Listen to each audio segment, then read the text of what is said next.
My name is Eric, and would like to welcome you dearly here at the GCCM in Miami. And for the viewers who could not be here but are live on Zoom, wave, guys, wave to the camera. Hi, guys, because we're streaming live here. So, yeah, so we just had the Spanish history in the Netherlands. Now we can finally start. So, let me ask my fellow panelists, first of all, to introduce themselves if you do not know them yet. But first of all, I would say thank you, and I'm very happy and proud and honored to have you all in my panel again. And we're just going to crack on and just talk about the wholesale industry and see what's going on, what's happening. You are invited to ask questions. I decide as a Democrat if we will value that question, yes or no. The normal drill. No, but please, let's keep it interactive. If you have any questions, I mean, in the previous session, we had one question from this dear Mr. Bradas. So thank you for that. So your contribution is highly, highly valued. So I'll stop talking now. Francisco, over to you. All good. Thanks for having us, Eric. Thank you all. Francisco Somiliana, Senior Director at iBasis, and my role is to lead the sales team in Americas. You know that your CEO is in the audience, huh? I know, that is why yes, I make sure I'm saying the right things here. And then we can talk. Let me go to the audience. Edwin, do you have the buzzer there? Yeah. On it. Yes, the buzzer. So, okay. Thank you, Francisco. Igor, welcome. Thank you. Thank you very much for having me. My name is Igor, and I'm a Senior Business Development Manager for LANCK Telecom, also an RCS team leader, and I'm involved in everything AI and anti-fraud that LANCK does. Thank you. Okay, thank you. Welcome again. Ulises? Good afternoon. Thank you for having me. Ulises Pin. I am with Morgan Lewis in Washington, D.C.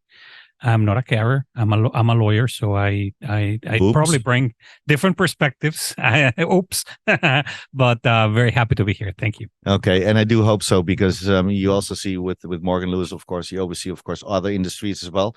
So it's very good to having you, and thank you for being here on the panel again, like this morning, because we would like to hear, because we'll talk about telco here, telco wholesale, and you also have, as I mentioned, the ability to oversee the other industries as well. So we're happy to learn, because we are in a bubble. We think we know, not true, so we would happy to, if you could share some examples. So over to you, last but not least, Jeremy. Eric, thank you for having me. Hello, everyone. I'm Jeremy Villalobos, Chief Operating Officer for Orchest. We're known for being a data operator in the Latin American region, and we're known for our unique automated business model in the region, connecting all the countries and our automated platform. So excited to talk about that. Yeah, because the funny thing is, actually, if I use your platform, I could see exactly, from ordering until going live, what is the status, right? Correct? And you actually implemented this year or year and a half ago? Something like that? So we started 5 years ago, and we launched it a year and a half ago, fully live. The entire end-to-end customer experience was completed a year and a half ago. Okay, well, there was so quoting, installation, monitoring of the services, and last but not least, the troubleshooting. Yeah, everything on one single interface. Okay, cool. Well, okay, guys, let's bump in there. We're talking about the wholesale, as a telco wholesale as a whole. Come up with a couple of characteristics. What are the challenges and opportunities we see nowadays from whatever discipline you think, maybe Igor, from LANCK point of view, what do you see? What's out there?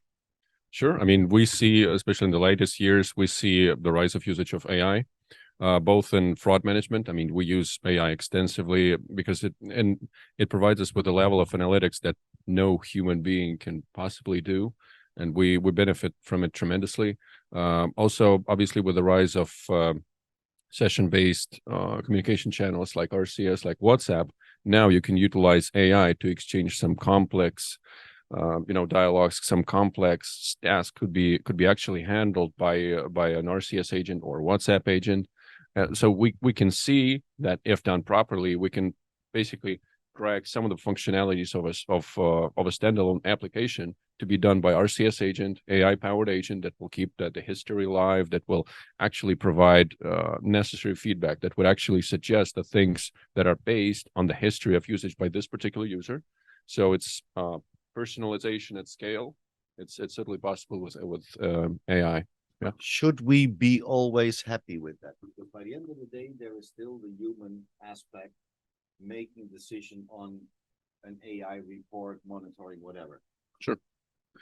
Yeah. So, I mean, with good AI, you should. there you go. Yeah, you should be happy. I mean, we have more than 150 partners that are using our AI, and we're yet to find. I mean, and they obviously use external system, they use in-house system. We're yet to find a system that we don't have to clean up after, because and our experience with companies that rely on manual controls is whenever a person is getting sick or leaves the company or something else happens, but the threshold-based rules that he or she introduced stay there and actually taint the whole thing.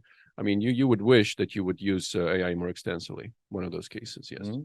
So we need a machine for the machine. Oh yeah, yeah. The and more then machine, to have better. another machine on top of that other machine. There you go. Okay, you see, that's how we make our money. No, thank you, Igor. Francisco, what's your take? I mean, from iBasis point of view, what do you see out there? I mean, you're one of the biggest players around the world.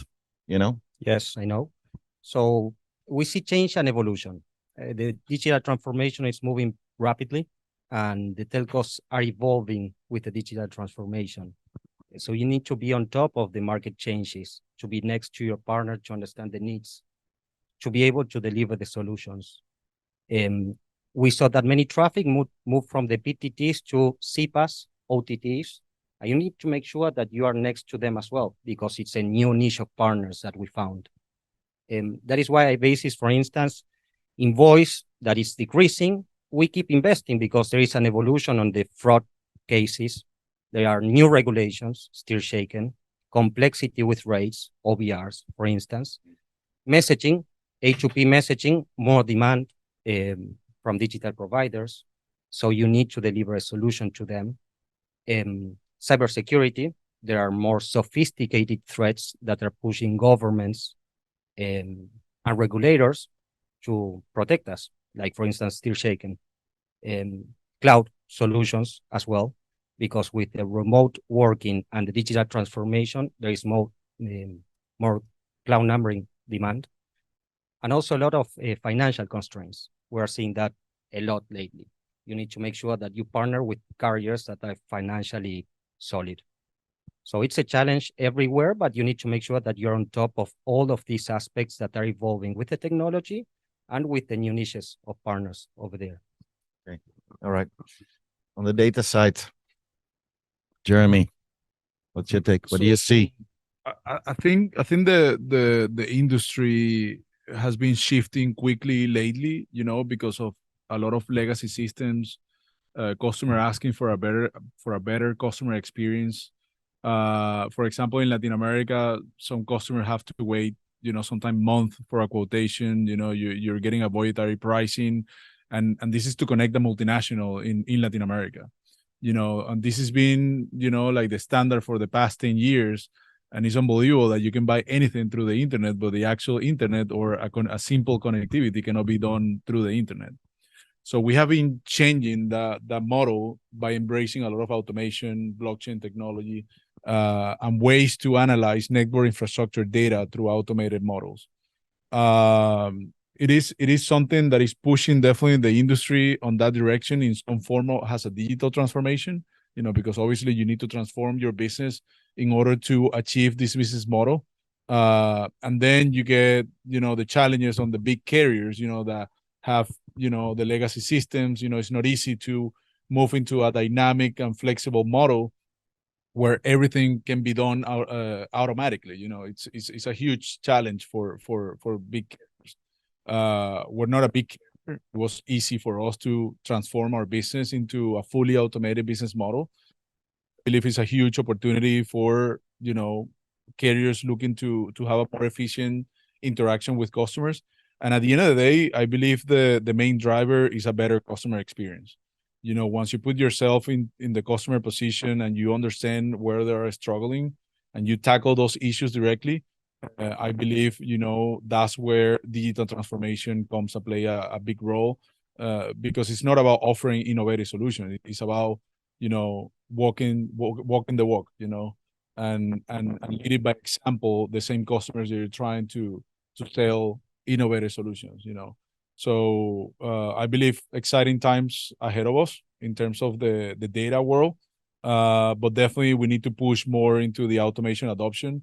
In Latin America, we're talking about below 1% of automated business models, and the few that are using any form of API, you don't trust the data that you get through those API. So it's like they're not really using those APIs. So we in Orchest, we're very much involved with MEF Forum. We created a LATAM Executive Council where 6 of the big carriers from the region were working together, to translate blueprints, of how to embrace automation in the region.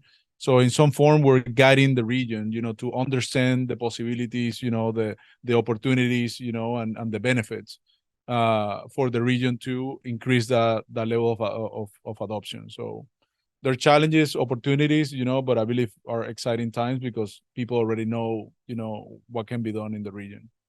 Okay, thank you.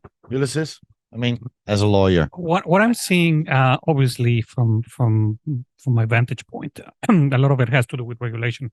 Francisco just hit on it. I mean, obviously, we have relatively new rules and more strict rules with respect to robocalling. I mean, STIR/SHAKE and guaranteeing integrity of calls, integrity of networks. I'm seeing, proposed rules at the FCC that will be voted next month, potentially on data breaches. I mean, making sure that consumer, proprietary information remains protected, and this is being fought heavily. I think there's consensus among the industry that probably the commission may be going overboard or going more than what they have authority to do. I think, if you ask me, I think what the current rules are sufficient in order to protect the data of the consumer. I mean, a little tweak, maybe more, but going what the commission is trying to do, which is an extremely overbroad protection of customer data without having the legislative authority to do that, maybe a little bit too much. And the last thing I want to touch upon is, in other places in Latin America, we still have issues with respect to basic competition, right? I mean, it's hard to actually do business in some countries just because of lack of ability to even obtain a license or time to take a license or the like. So that's what I'm seeing right now from my position. Okay, thank you. Okay, setting the pace. Mr. Van Ierland, please. 1 second, please. For the lawyer, I have a question. If you see that the digital transformation is going on, but you also see the hurdle, especially in the US, with carrying a 214 license and carrying all the obligations you have to the Department of Justice, is that not in contradiction there with each other? Indeed, there is a contradiction. I think that, unfortunately, the regulation is playing catch up, right? I mean, first it was obviously the rules were done for legacy voice systems, legacy TDM systems. That's when the 214 from the 60s. The latest legislative change we've had on telecom laws in the US was 1996. Okay, then since then we had Global Crossing, we had the creation of Team Telecom, and in particular, you're talking about all of the obligations with DOJ, etc. Now the FCC is proposing, and I'm actually talking to some people in your organization about this on Friday. It's actually proposing further rules and further crackdowns on foreign investment in this area and further regulations. While at the same time, you can do most of the things without a 214, right? You can do VoIP, you can do a lot of things without a 214 and not being subject to that obligation. So that's indeed the interesting part. But carrying a 214 license and a foreign ownership is almost, let's say, handcuffing you for doing business in particular countries. It is indeed, and unfortunately, the national security agencies, if you are captured by them, and I'm using the word carefully because that's what they do. They basically tackle you and they put a stronghold and they put restrictions on the ability of companies to operate. If you happen to do the exact same business model and don't have one iota of foreign money, you don't have all those obligations. So the level playing field is not the same, right? If the obligations on security, if the obligations on transparency were the same for the whole industry, would be a good thing. But discriminating against foreign owners, I think, in my personal point of view, and being an immigrant in this country myself, is just irrational. Even though I make a living out of it, but it's irrational, right? Thank you. Thank you, Edwin, for your question. All right. Carrier business models. Do we need to change them? Do we need to adjust them? Do we need to put more transparency without giving the answers already?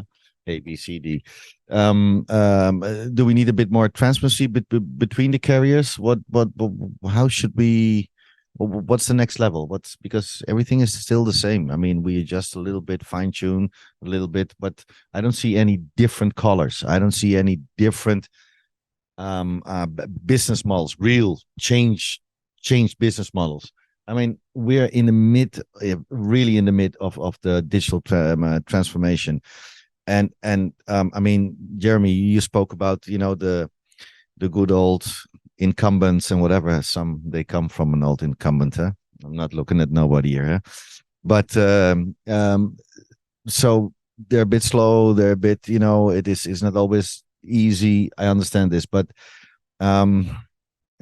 should we change a little bit our business models, and if so, what should be changed? Igor? I think the industry does not require a leader to inspire change in anybody. I mean, it's up for any company to choose an adversary, an opponent, a partner that they would like to, to recreate some approaches that they do, and to actually lead by example. Save yourselves and thousands would be saved around you. Like, for example, with us, I mean, we introduced the AI, and we introduced the system that we used externally for 8 years at FERT. And then we attached an external web interface so that each and every partner can just see what's happening with their traffic, with their voice traffic that they terminate through LANCK Telecom, and they can tweak the reactions of the system. They can see the volumes, they can see the fluctuation, they can see all the details live in real time. And I mean, we didn't need any inspiration to do it. And we see that new services are being created in voice. This is this controversial thing called flash call, which is essentially in a very, very basic way, it's a revenue channel based on voice that an operator. Well, I mean, right now the tools to monetize it are not that omnipresent, but there is a possibility for operators down the road to have flash calls being monetized, to become an integral part of a business model and actually make money with it. This is the things that they weren't there like 3 or 4 years ago, and now they're everywhere. The same thing with messaging. I mean, we used to have, we used to have to just the good old SMS, and now we have RCS. Yes, it's not going as with some considerable industry pace. We still have the SMS, huh? Don't forget it, huh? Yeah. Oh, yeah. I mean, still there. Yeah, good old, and still making money. I mean, up until this year, it was growing at a very considerable pace. So some operators and some aggregators in the field, they were kind of reluctant to join RCS because the SMS business was doing so great.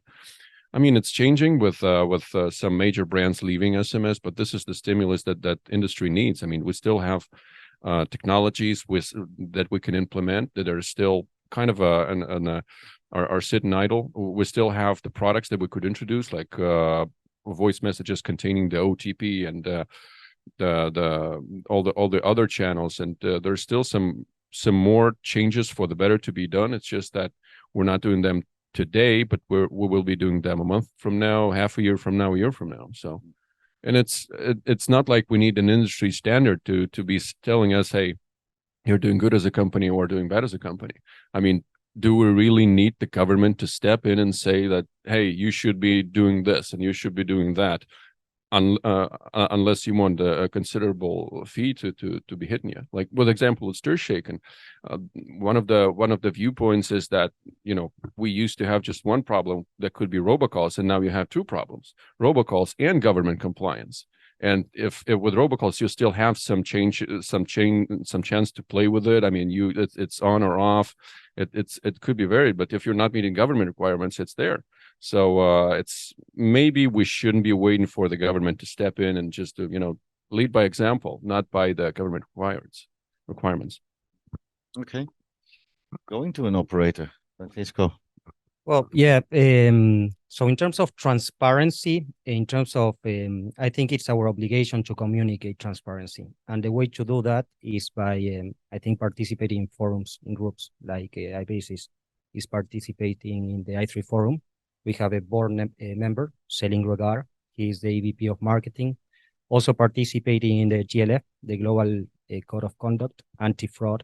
I think it's the only way to bring transparency and communicate between us. It's very important to have knowledge and communication of financial situations as well, in order to decent carriers not to be affected by those that are trying to play with the funny schemes. I think business models are changing, cloudification, virtualization as well, everything in the cloud, private networks, that is helping a lot. Flash callings, yes, it's a growing automated user authentication that doesn't require the user to interact, but to initiate a call. So it's a much better user interaction instead of SMS or IVR. But it's hard to detect in the voice network, and it's bypassing the SMS network as well. So you need someone. iBasis has a model that allows to detect that and allows the carriers to monetize that. That is additional revenue to the carriers, and that is the type of business models that we have to be on top of that. But if we don't participate with each other, we don't interact carriers in this forum, it's hard to get in there. Okay.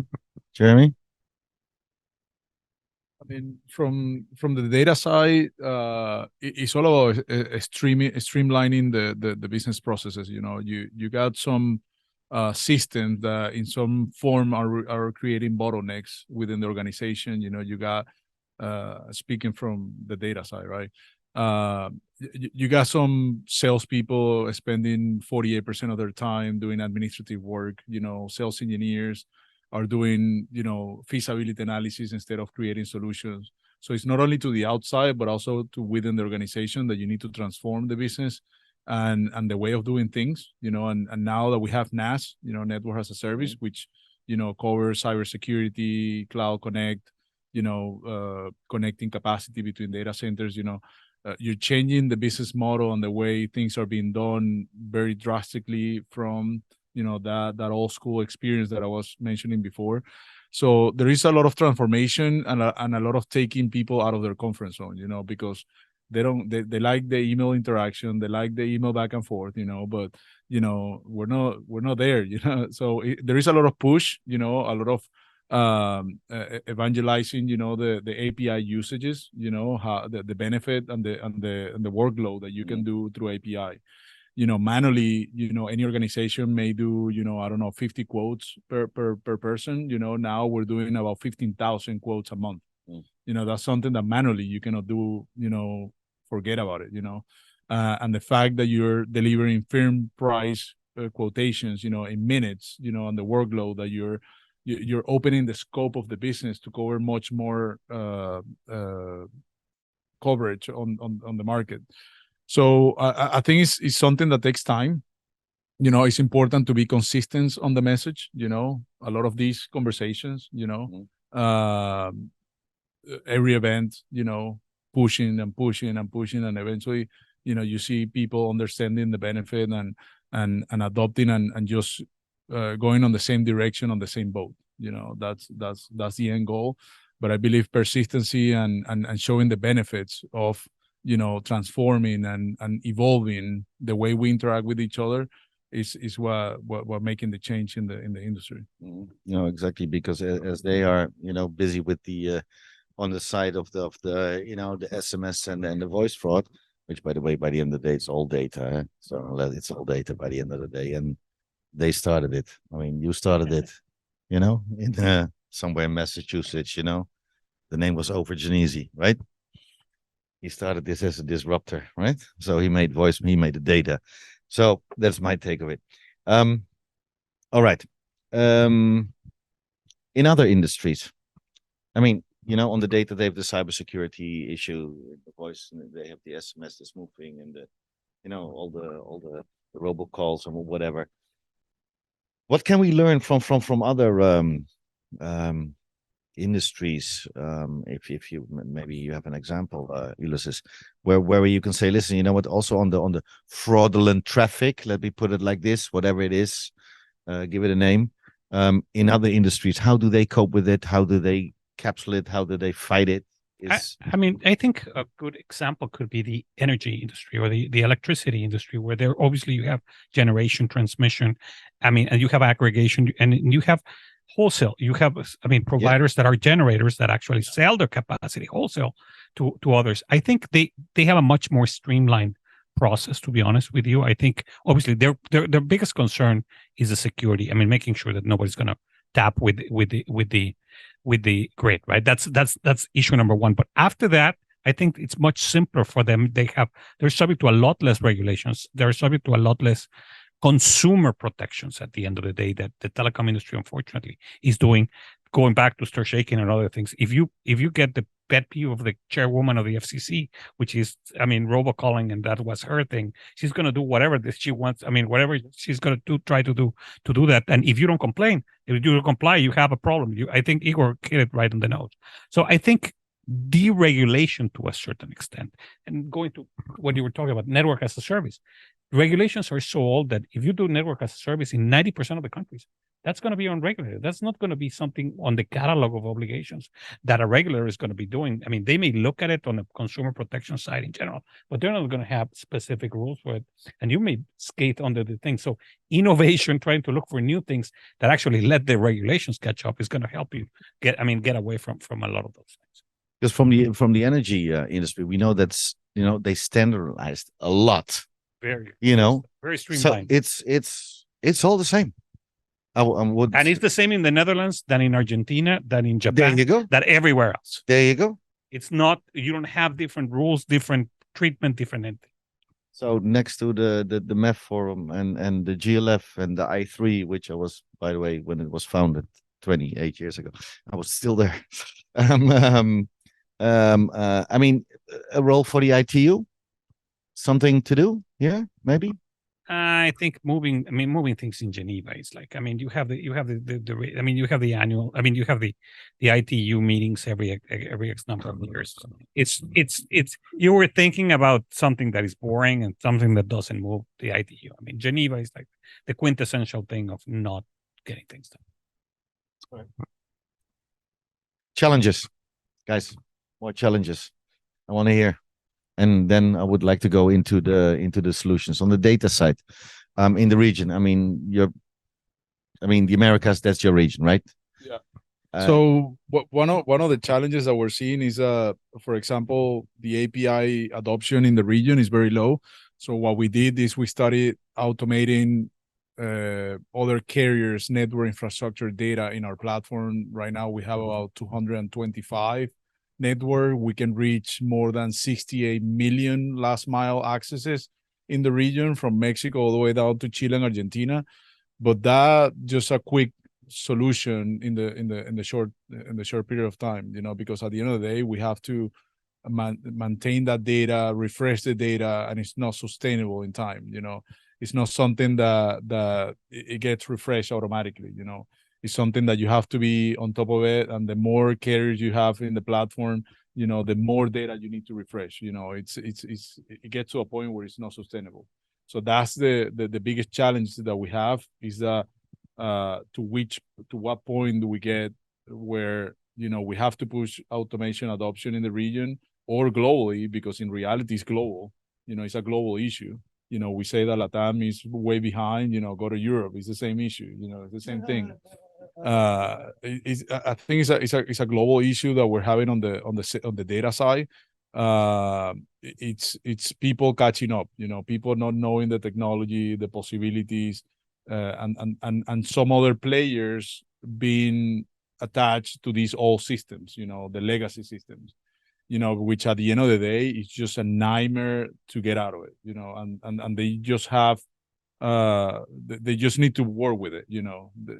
I talk to them all the time, and I say, like, are you thinking of? Yeah, we're gonna invent another sub rule to the rule. Exactly. So, right? And I don't blame them. It's a very difficult position to be in. You're talking about, thousands and thousands of servers and racks all over the world. It's a nightmare.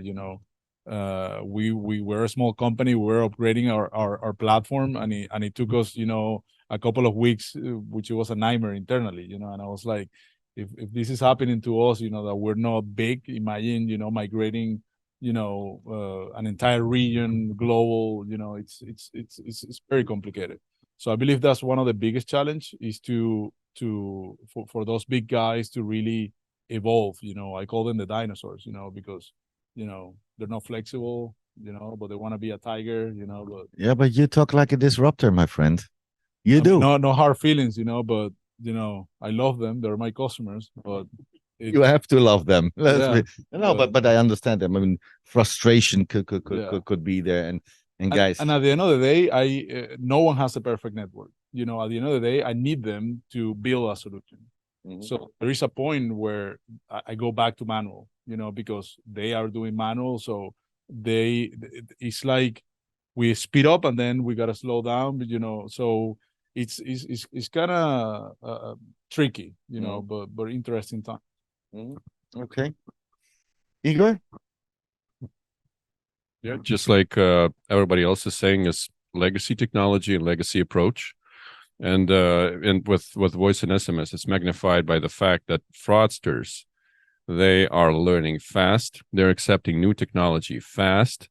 And the things that was, for example, we discovered a new fraud scenario. Well, in 2019, it was new, called 1GIRI 2.0, where the fraudsters, they would use bots to generate callbacks from the help centers, from the help desks and the call centers of large brands, like, hey, I'm a client in distress, and or I have problem with your product, or I would like to know more about your service, et cetera, et cetera. And then these the enterprises would be calling back on those expensive numbers, hijacked international routes, premium rate service numbers, and all those things, and they wouldn't know what it is. And then 2 years later on, it's now the very same thing is involved in SMS, and it's called artificial inflation of traffic or artificial generation traffic. There you go. I mean, some companies, they know about these scenarios in voice, but there was a fraction. I mean, I remember I was fighting in all the anti-fraud associations that we're a part of to actually to make sure that this 1GIRI 2.0 is recognized as fraud scenarios. And well, the latest, only that procedure. Yeah, and it was for voice. I mean, that we discovered in 2019, and it's the same thing with SMS. I mean, we know that this is happening, but and we see that brands are already leaving the channel altogether. It's public news. It's like the richest man in the world addresses the issue, but we're yet to see AI-based solutions that are countering AIT to be adopted on the grand scale. It's like we're I mean, not we, because we have an AI-based solution that counters AIT, but a lot of companies out there, they're still kind of reluctant to counter that enormous risks. And it doesn't make any sense in the long run. And but for some reason the fraudsters don't have that problem. So no, they invent them. Yeah, that's what they do. Yeah, they invent them, and they're very very clever. It is. Okay, where are the loopholes? Okay, let's get in there. I mean, did you hear about the yacht that is somewhere in Mediterranean called Simbox? Mm-hmm. There you go. Mm-hmm. You know, I can tell you stories about Gambia and Senegal, where the trucks were driving, full loaded with SIM cards. No. Yeah. No, we're gonna track them. The police, yeah, go track them. They're there. I can position them. They're there. Yeah, we go. Yeah. We went. They were not there. No. You know. Yeah. Here we go. So and another thing is obviously the fraudsters, they're very quick to not only to adopt new techniques and technologies in the old channels, but they utilize the new channels as well. I mean, they utilize WhatsApp like there's no tomorrow. The WhatsApp to WhatsApp fraud in U.S. banking is tens of millions of dollars per one major entity. So it's safe to assume that this is hundreds of millions of dollars in losses. Well, the thing is, when you go to enterprises, and you start talking to them, they say, look, I mean, a cybersecurity manager has the list of risks that he or she addresses, and they have a specific amount attached to it. Well, if you introduce a new risk to them, guess what? It's worth 0 to them because they didn't yet detect it. So what we're asking them, hey, why don't you increase the losses you report by a certain significant percentage? And by the way, you don't have any tools to counter that or to even to detect it. So it's a business dilemma altogether, and the fraudsters don't have it. Another thing with WhatsApp is it's a proprietary channel. I mean, for once, having the government behind your back is a good thing for voice and SMS industry, because you have a procedure that you could be using to address the issue. With WhatsApp, none. I mean, I'm preaching that for over a year now. But guess what? 2 months ago, a person close to me was hit by a fraudster that was using WhatsApp channel. And it's the losses are within several years of her income. There you go. Oops. Yeah. And it will continue, unfortunately. You know, the more we try to find it, even on the cyber, on the data side, you know, it will still hit us. Okay. Positive things, guys. New technologies, you know, they're around the corner again and again and again and again and again. You know, so how will they, you know, help us maybe to build new services, to find some new revenue streams, maybe finally make some margin, you know, right? Because we in telco, I mean, there maybe some sub-matters who, you know, really make some margin, you know, submarine, for instance, you know, connectivity, they still have nice, but on the voice, on the SMS, it's tough, and it's becoming tougher. So how can new technologies which are out there and which can, you know, help us in you know, making maybe some new services, or, you know, enrich the services we have today? Well, if I could just make a certain point, call validation. This would be one thing, and sadly, the fraud. What's that? Sorry, maybe not everybody. Yeah, this is when the operators would exchange call details between each other through an encrypted direct channel. Like they would say the A number, B number, and the start of the call and the end of the call, and it just nullifies half of all the voice fraud that is out there. That is estimated at in 2023, it's estimated at almost $38 billion a year. So I mean, if you're a solution vendor that it could be targeting that risks, I mean, you're getting richer, and this is essentially a blessing in disguise. It's a very nice time in history to be a cybersecurity solution vendor. Yeah, but it would kill the fraudster as a solution, the FAS service, right? Okay, Francisco. Yeah. How can they help us? What's out there? Well, how can new technologies help us? Yeah. So I think the maximizing the cloudification and the virtualization, again, I think it's very important, because, for instance, iBasis can do it, and a carrier doesn't need to install an equipment in premises. We can do it easier and faster and cheaper, of course. I think new technologies are in there. Network virtualization is important to growth and to scale. What is important? 5G. So iBasis has a hub that allows trials with carriers for this introduction of new technology. We facilitate the move to new technologies like VoLTE. We help carriers for that. We're investing, yes, in voice, because I think going to voice, I think being able to have a system, a platform that can handle the complexity of the pricing, that can handle the complexity of the new regulations, is introducing new technology, because the developments that are needed, iBasis made a multi-million investment in this new platform, for instance. IoT, the possibility to switch the profile to make it more tech, price, convenient. That is also very important for us. And all the embedded security services within our solutions, the fraud log solutions that we have, that is a machine learning model, real time detection of CDRs, A number, B number, to detect fraud, for instance. Those are the type of new technologies that we're trying to implement, because the challenge that we face is how to communicate to the telcos that are pretty slow in the reaction. So you need to show that to them.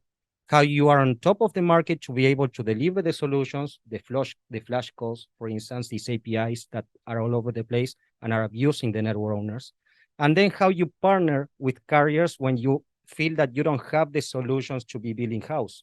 You need to find the right partner. iBasis is doing it with partners that allow us to complement our portfolio, but also with acquisitions. So I think all of that is what is needed today. Of course, again, knowing with experience, iBasis is an experienced carrier in the market with 7 acquisitions, complex integrations, etc. Knowing with whom you interact. Today, we are having a situation where there are companies that are being abusing financially many companies, and these companies are in the process of trying to survive these financial holes that are being created by these companies. So those are the challenges that we see, and I think the technology with the IPI, analyzing real-time service enhancement, I think those are the new things that we need to take a look to. Okay. You mentioned IoT. I mean, yesterday I was sitting with a very good old friend, having a nice cup of coffee and nice espresso, which is difficult to get in this city, by the way. And he mentioned to me, he said, yeah, but you know what, Eric? IoT, all fine and nice and fantastic. But, and of course, I mean, I talk since, 5-6 years about IoT, not to mix up with machine learning, but, real IoT. And he made a point, because it is, we tend to talk, and then I want to come to you on the other industries, how they do it there. We tend to talk a lot about, new things, new features, new services, new platforms, new whatever. But we never make sure that we have something working for a certain point of time without talking about new things. And trust me, I'm the first one who should shut up about this. I know, but that's our industry. And what I would try to say is that, aren't we not talking too much about certain things? Because, for instance, IoT, how is IoT really implemented? I will not ask you the direct questions, because you're all my guests, right? And it's not always too nice. No, but it's true. I mean, and this old friend had really a point. He said, well, you know what? I am not sure if the IoT is really kicking off. I told him, no, it will. It is already there, and it's inevitable that, but still, the believing on IoT services, putting your money in there, and he's the CEO of a company, to allocate a huge amount of budget into that or onto that, or in those new services, and to make sure you can sell that. If the belief is leaving you instead of, then does it make sense? So is this happening do you see this in other industries as well? No. Are they more straightforward, guys? This is right. To be honest, I don't see that in many industries, but I would agree with you 100%. I mean, if you've been in telecom conferences for years, I mean, IoT, 5G was something that was hyped. Now we're seeing it. But 5G is reality. I mean, it's very simple. But I mean, IoT has been. I mean, we had nothing else to talk about anymore, right? And I was talking 5G in Africa. Now we're going to be talking 6Gs. I mean, 6G. Where are we going to go? And my question here is, what about AI? Right? Is it going to be what everybody thinks about it? We're playing with it right now. We're tinkering with it on the margins. I do think that AI may be the real thing that actually ask the students.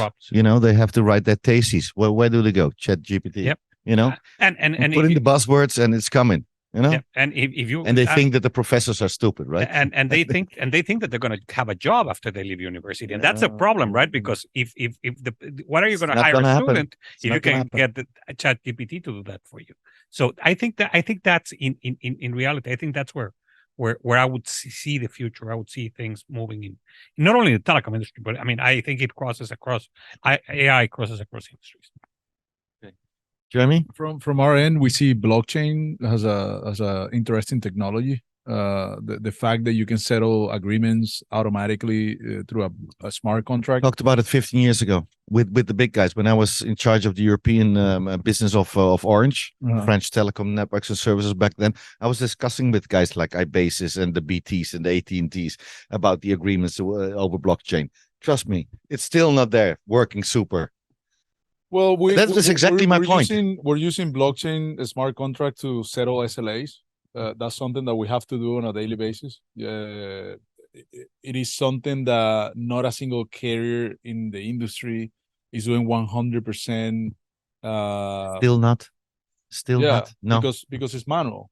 So what they do is when they get a credit request from a customer, they do a credit request with a vendor, or they just absorb it because they're the owner of the infrastructure. But they're not really enforcing SLA on 100% of their infrastructure, especially the third-party vendors. So we created a smart contract that basically scans the tickets. But sorry to interrupt you, Yeah. but you know why the SLA is not 100%? Because of these guys, the lawyers. That's why.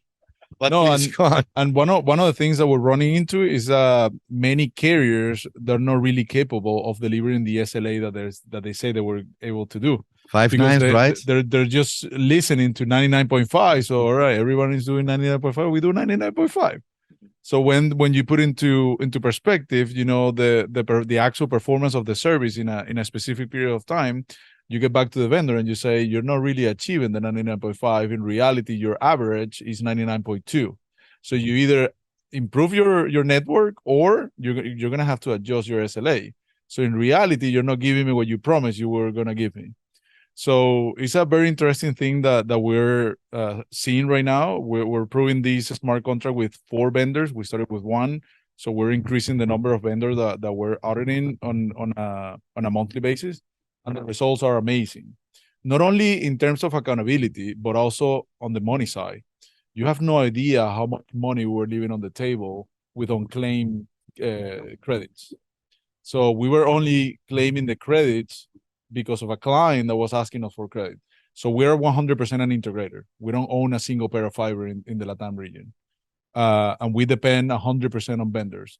So the fact that we are now auditing, you know, 100% of our vendors is just outstanding, you know, the amount of money that we're leaving on the table. We're talking about thousands of money that we're getting back, which at the end of the day is EBITDA. You know, and it's just because of blockchain and a smart contract, you know. Thank you. I think it's inevitable that we should keep on probing new technology as such. And sometimes you fail, sometimes you have a success. And let's say, in general, the voice business is declining. And that's already happening for 25. Call my mommy on Sunday. Yes, but your kids do it different. Yeah. They don't call you. They record it and then they send it to you, and then that's assumed to be a conversation. So the world is changing. Coming back to IoT, why is IoT not lifting off worldwide? While there is a significant open market for it, is simply the complexity and the interoperability is hampering that. You have the distributor, you have the operator, you have the MNO, you have the accessibility to the profile. I think also for iBasis, it took more than 6 years. We're finally focusing now on fixed wireless access. And why is fixed wireless access? Because there's a huge demand whereby you use, let's say, the eSIM solution, let's say to cover, to bridge the final gap, the last mile, 2 miles, 3 miles, 4 miles, let's say to cover that requirement. Is that helping us now? Yes, it is a significant boost. Together with Verizon, we do that. And that is a unique opportunity, but only for the US market. The automotive industry, an average Tesla, how many SIMs? 6, 7, 8? And you want to know where it is. But the complexity is the logistic process. And who's dealing with that? Cubic, coincidentally acquired by SoftBank to get access to that market. Simply not to start the wheel from the beginning. And that is the catch-22. So keep probing the new technologies, whether that's blockchain or other, let's say, items. 5G, only 40 MNOs have it rolled out worldwide. And how many do we have? 700? So it will take a while before we start monetizing that. So we can talk about 6G. Within 10 years, there will not be no 6G, I can tell you that. Because even 5G is not monetized. VoLTE was already there 4 or 5 years ago. And now we see the impact. SMS, how long is it already there? We still profit from it. Voice, we still profit from it. So keep focused, guys. Thank you. Alrighty. So, that's nice, huh? talking about dinosaurs, right? In the market. But they're still here and they know and they learned. And that was now you know who was my good friend of yesterday evening, right? There you go. Anyway, so thank you for your contribution. Thank you for your knowledge. All right, guys. What to do with the wholesale? What's if you would have a wish, if you would have, not your glass bowl, but if you would have a wish, what would you put, what would be your top 3 or one of them, to make this a better place, to make it more efficient, to make it more, I don't know, get the interoperability done, the internet networking done. What would be, tell me, what's your wish? What should we look out for? So everybody. From my side, I will say a smart network, a network that can provision by himself, not only automated, something that is intelligent in terms of analyzing, the requirement and the need of the customer. You need AI for that. Listen. But, there's a big gap there in terms of privacy, we're looking at AI, but we have a lot of privacy concerns, we were talking about regulators before, right? Yeah. Just at the start. No. No. It's nothing in the US. No, but go to Europe. US, but in Latin America, Yeah. Europe, Go, Exactly. Come to Europe. Yeah. Have fun. So, it is like a combination of multiple different technologies working together and coexisting together, that will put that picture that I have in my mind, how I see networks interacting in the future, data networks, where everything is just seamless, easy, simple, not too complicated, there are some platforms that tend to go too technical and they forget that the customer is not an engineer, not necessarily, maybe, but Sells, for instance, burgers, right? yeah, Just to call big customer, right? Just simplicity on the experience of the customer and the way the networks interact with each other. I believe there is too much hassle in between, NNIs, interconnections, it's just a bunch of cables that are already interconnected with each other. It's just the way they work between each other. So that's my very long-term view. Okay, thank you. Igor, I want you as last. I want your last one. Okay, so I would say, first of all, outlaw WhatsApp as a business channel, as an A2P channel. This is it should be done because this is a proprietary channel with no security risks covered whatsoever. I mean, we understand that this is the market where you follow the customer's demands, and if the customers would like to communicate with, if the businesses would like to communicate with their customers through WhatsApp, I mean, you oblige, but make sure you put some warning signs on that thing. Make sure that the cases where WhatsApp are being used as fraudsters' tool, as fraudsters' path, are clearly visible and known about. And the second thing, it probably is to accept the salesman mentality, because in telecoms, and I mean, I'm in this side of telecoms, I'm on for 6 years, and I have a sales background, and I see that a lot of companies, they have this mentality of network service provider. They provide you with connectivity, they provide you with some service, with some set boundaries and some set conditions, but are easy to follow, easy to work with. I understand that from that regard, but actually being someone who can actually sell things, it's very, very important. I mean, we see that a lot of operators, whenever they would have anything new, and I'm saying, for example, Arcias, they can sell it. They provide you with connectivity, and there you go. All the brands are supposed to magically recognize the value of it. The aggregators are supposed to be the best salesmen there are, even though they may have or may not have the connectivity. And it's just it's somebody else's job to put the salesman hat on. I don't think it's going to work like that. And obviously we're all spoiled by the progress that SMS has been doing for the last 3 years. We understand that, if the blessing was the TFA, the two-factor authentication in Europe. Yeah, SMS, boom. Yeah, during COVID time, look, our especially. business is growing. Yeah, and that was a gift. It was a big Christmas gift. Oh yeah. Yeah, it's and just make sure that just like in this famous joke about the bear and two tourists, you outrun your competition. This is what you have to do. I mean, the champion of the world in 100-meter dash doesn't have to be twice as fast. He just needs to be 5%, 3% faster than the next guy, and that would be enough to be a world champ. So yeah, there you go. Okay, Francisco, Yeah, I will be simple with. what's your wish list? I think it's 4 words. I think it's simplicity, protection, transparency, mainly coming from the regulators. They have to let us work in certain ways, knowing all the challenges that we have to face in terms of the technology evolution, and collaboration. I think it's important that everybody hears each other, this feedback, that everybody's talking about the topic IoT. IoT is not revenue, it's not monetization, it's like opening doors for cyber attacks, for instance. So I think collaboration is very important for us, and protection key. Those are my desires. Now, Ulysses, famous last words. What should be our wish list?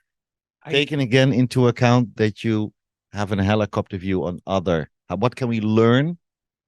What you heard today, what can we learn about it? What should be our wish list? I think it's building on what Francisco said. I think what we need to do is we need to have regulators that actually oversee and police the market, but from a distance, right? That actually have the framework in order to make it happen and to avoid abuse, rather than going and trying to micromanage or affect the bottom line or the revenues. What we were talking about, having rules that for foreign-owned carriers one way, or domestic carriers in a different way, or the like. So I think that what regulators need to probably take a step back, recognize that this is an important industry, but take like other industries, probably financial industry, the financial regulators, they're there.